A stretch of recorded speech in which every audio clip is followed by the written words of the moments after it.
Hey, welcome to Digital Hustle Podcast. In today's video, we're taking a close look at something called the authenticity engine. And hey, if you happen to be interested in a simple way to turn about 15 minutes a day into a few $100, definitely check out the link in the description. But for now, let's talk about that feeling. You know the one. You're staring at your screen and the words are there, but something's just off. Right here, this is it. Your tone is missing. The words feel flat. It's that nagging feeling that what you wrote doesn't actually sound like you. The personality, the spark, the thing that makes you, it's just not coming through. And according to the material for this tool, this is the core problem for so many of us. It's this quiet, kind of frustrating struggle where there's a total disconnect between the voice in your head and the words that actually end up on the page. You end up with content that feels, robotic. So here's the roadmap for this explainer. We're going to walk through their pitch step by step. First, we'll dig into the problem they're trying to solve. Then, we'll see why they think the usual fixes don't work. After that, we'll look at their big solution, how it actually functions, and finally, what's in the box. Let's get into it. Okay, first up, the authentic voice problem. To really make us feel this, the sales page doesn't just list facts, it tells a story. So let me introduce you to Kirsty. She's the person they use to make this whole struggle relatable.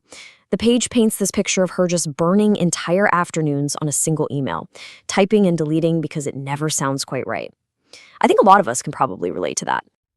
And here's where they really drill down into the emotional side of it. This isn't just about writing. It's about that constant comparison game, that fear your business is just stuck in neutral while everyone else is speeding past you. And it all leads to emails that sound like a soulless robot and a brand voice that just feels fake. So, now that they've set the stage with Kirsty's struggle, the pitch pivots. It starts talking about why the things we usually do to fix this problem are actually making it worse. They call these the 3 big mistakes. Mistake number 1, using copy templates. And I love this analogy they use. It's like wearing someone else's clothes that don't fit. It just perfectly captures that feeling of something being technically correct, but feeling totally awkward and unnatural on you. The second big mistake is falling into the trap of taking yet another course. Their argument is that this just drowns you in theory.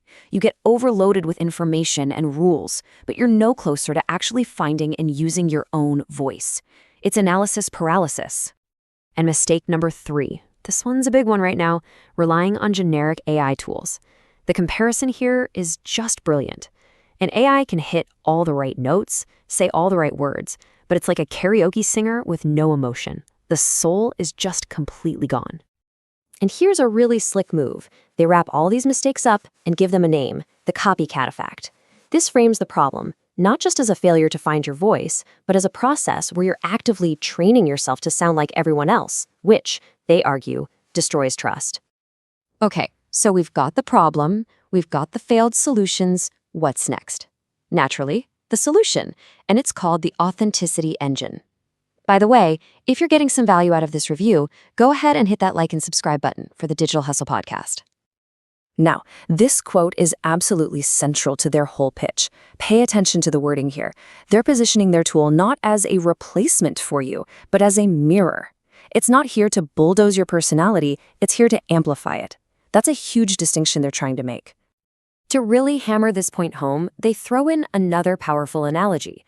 The old ways, templates, courses, generic AI, that's like trying to build a house out of cardboard. Flimsy, unstable. But their solution? It's like pouring concrete. It locks in your foundation, your voice. So everything you build on top of it is solid. Okay, that all sounds pretty good in theory, right? But how does this thing actually work? Let's get into the nuts and bolts of their 3-step process. It's broken down pretty simply. Step 1, you feed it your voice, either by uploading something you've already written or by filling out a worksheet. Step 2, you tell it what to create, an email, a social post, whatever. And step 3, you refine it. You work with the AI to tweak and sharpen the output until it's perfect. Now, this is where it gets really interesting. They attach a time commitment to each step. Notice this, a one-time setup of maybe 15 minutes, and then generating content takes just 60 seconds. They're laser-focused on selling speed and efficiency here, which is a huge pain point for any busy creator. All right, we've seen the why and the how. Now let's get to the what. What exactly do you get when you buy this thing? So the package includes the main tool, the Authenticity Engine GPT itself. You also get that starter sheet, a style guide, and then they throw in 2 bonuses with specific dollar values attached: a quick start guide and something called the Voice Command Vault, which sounds like a big library of prompts. And the price for all of that? A one-time payment of $9.95. And to really lower the barrier to entry, there's a 30-day, no questions asked, money-back guarantee. This is their way of saying, hey, there's literally no risk to just trying it out. So this is the question we're left with, and it's a big one. Is AI a tool that can act like a mirror, reflecting and amplifying our own creativity? Or is it just a replacement, slowly eroding our unique voice? The Authenticity Engine is making a very clear argument for the first one. What you decide is up to you. If this does sound like it aligns with what you're trying to build, you can check it out using the link in the description. Thanks for watching. Hope this review helps you make a smarter decision.